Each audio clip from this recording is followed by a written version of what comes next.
हाय,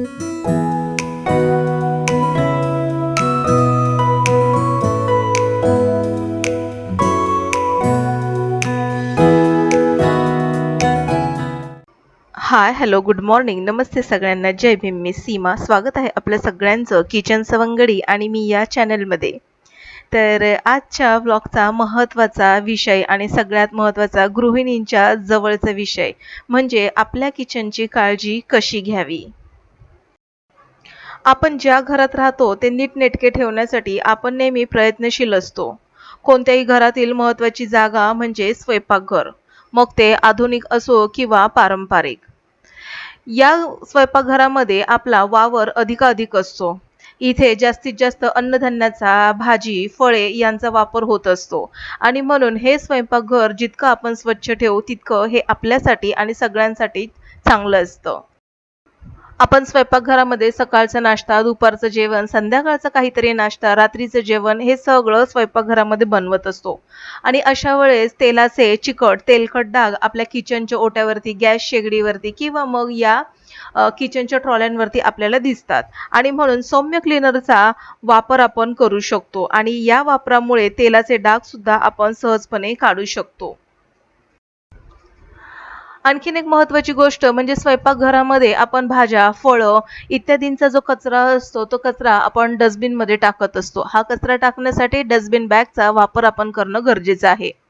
सगळ्यात महत्त्वाचं रोजच्या रोज या कचऱ्याची विल्हेवाट लावणं गरजेची आहे. जसं की आता बऱ्याचशा अपार्टमेंटमध्ये कचऱ्यावाले येत असतात, कचरा घेऊन जात असतात. तर अशा वेळेस ओला कचरा, सुका कचरा आपण हा वेगळा केला पाहिजे. दुसरी महत्त्वाची गोष्ट कचऱ्याचे जे डबे आहेत ते स्वच्छ आपण ठेवले पाहिजेत आणि सगळ्यात महत्त्वाची गोष्ट जो आपण सुका कचरा करत असतो त्यामध्ये प्लास्टिक किंवा मग पेपर किंवा मग इतर प्लास्टिकचे बॉटल वगैरे असतील तर प्लास्टिक हे नेहमी हे वेगळंच ठेवावं. कारण की ह्या प्लास्टिक ह्या रिसायकलला जातात आणि त्यामुळे आपण प्लास्टिकपासून जे पर्यावरणाला घातक असे परिणाम भोगावे लागतात ते आपण टाळू शकतो.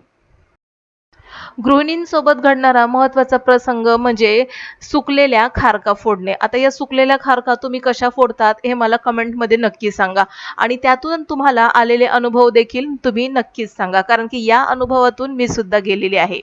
खारका फोडणं हे खूप मोठं कष्टाचं काम आहे. म्हणजेच काय तर खारका या सुरीने किंवा विळीने जर फोडायचा आपण प्रयत्न केला तर त्याला जास्त जोर देखील लावावा लागतं, ताकदीचा वापर होतो. शिवाय याच्यातील बिया आपल्याला सेपरेट कराव्या लागतात.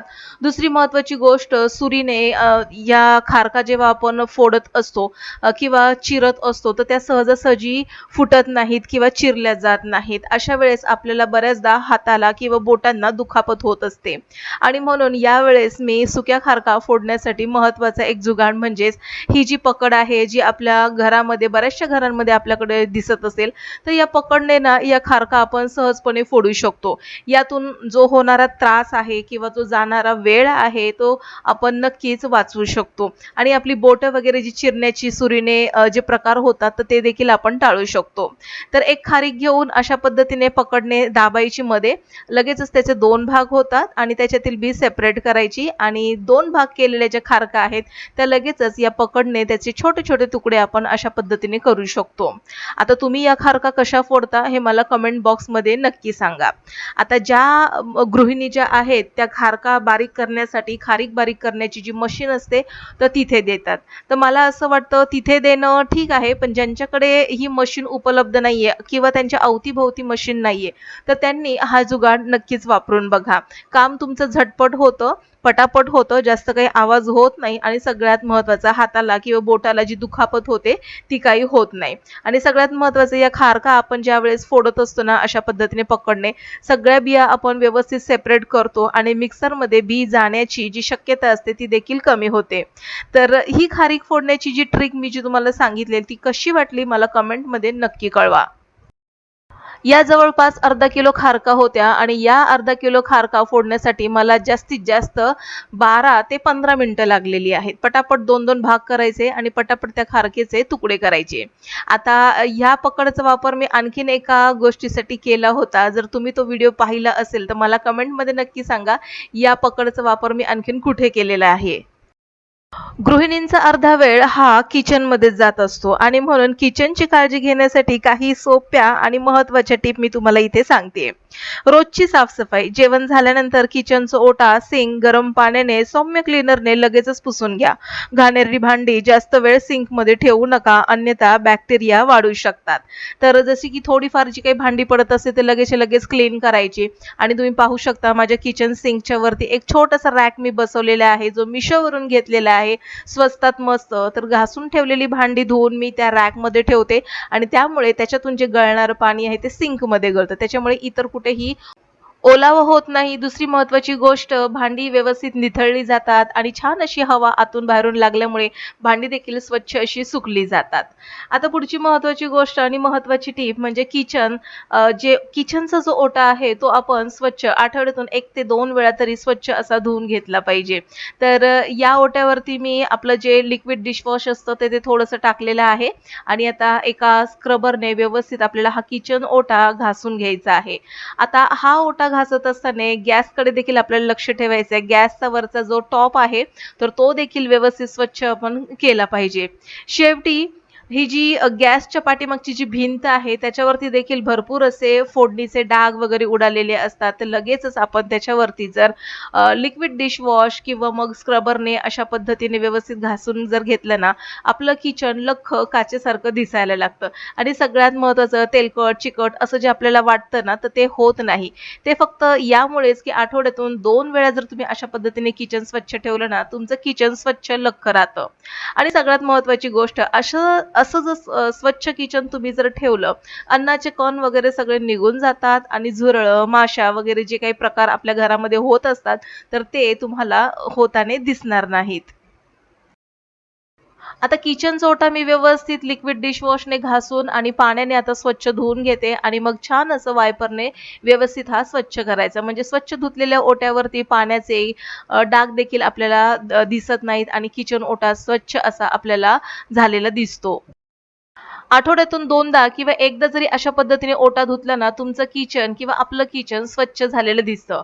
मग आता इतर वेळी काय करायचं? तर इतर वेळी हे किचन स्वच्छ करण्यासाठी एका स्प्रे बॉटलमध्ये थोडंसं पाणी, थोडंसं व्हिनेगार आणि थोडंसं लिक्विड डिशवॉश घ्यायचं आणि याचं प्रमाण मी तुम्हाला सांगते. व्हिनेगर साधारणपणे 1.5 चमचा घेतला, तर 1.5 चमचा साधारणपणे लिक्विड डिशवॉश घ्यायचं आणि त्याच्या 1 ग्लास भरून पाणी घ्यायचं आणि हे लिक्विड एका स्प्रे बॉटलमध्ये तयार करून ठेवायचं. आता जेव्हा आपला स्वयंपाक वगैरे होतो ना, तर अशा वेळेस या स्प्रे बॉटलचा वापर करायचा आणि किचन ओटा, गॅस शेगडी पूर्णपणे स्वच्छ अशा पद्धतीने आपण या स्प्रेने स्वच्छ करू शकतो. आणि नेहमी ओटा धुण्याचा देखील आपल्याला प्रश्न येत नाही, कारण की या स्प्रे बॉटलने तेलकट, चिकट डाग सगळे निघून जातात आणि व्हिनेगर असल्यामुळे यामध्ये झुरळ वगैरे होण्याची जी शक्यता असते ना, तर त्या वासामुळे झुरळ वगैरे होत नाहीत. आता जेव्हा आपण भांडी घासत असतो ना, तर तेव्हा किचन सिंकमध्ये या जाळीमध्ये थोडाफार कचरा, अन्नाचे कण देखील पडलेले असतात. तर हे लगेचच आपण काढून डस्टबिनमध्ये टाकले पाहिजेत आणि लगेचच हा जो सिंक आहे तो व्यवस्थित स्वच्छ आपण ठेवला पाहिजे. आता पुढची महत्त्वाची गोष्ट म्हणजे कॅबिनेट आणि मॉड्युलर भाग स्वच्छ कसे करावेत. आता हा जो किचन कॅबिनेट आहे, तर बऱ्याचदा तेल, मसाले, मीठ वगैरे घेताना आपले हात या किचन मॉड्युलर किंवा या ट्रॉल्यांवरती लागतात आणि ते तसेच ठसे राहिल्यामुळे काय होतं तेलकट, चिकट, काळपट असे डाग आपल्याला दिसतात. अशा वेळेस हा जो स्प्रे मी सांगितलेला, तर तो स्प्रे करून घ्यायचा सगळ्या ट्रॉल्यांवरती आणि एका स्वच्छ कॉटनच्या कपड्याने तो पुसून घ्यायचा. आता कॅबिनेटवर साचलेले चिकट, तेलकट डाग काढण्यासाठी मऊ कापडाचा सौम्य क्लीनरचा नेहमी वापर करायचा. कपाटाची बिजागरे किंवा ड्रॉवर्स हळुवारपणे आपण हाताळली पाहिजे. कारण की ही जी ड्रॉवर किंवा हे जे ट्रॉल्या वगैरे आहेत ना, तर या स्मूथ चालणं देखील तितकं गरजेचं आहे आणि म्हणून वेळोवेळी त्याला ऑइलिंग करणं देखील तितकंच गरजेचं आहे. दिवाळीमध्ये जशी आपण एक डीप क्लीनिंग करतो ना, तशीच आपण किचनची देखील किचन मॉड्युलरची देखील डीप क्लीनिंग केली पाहिजे.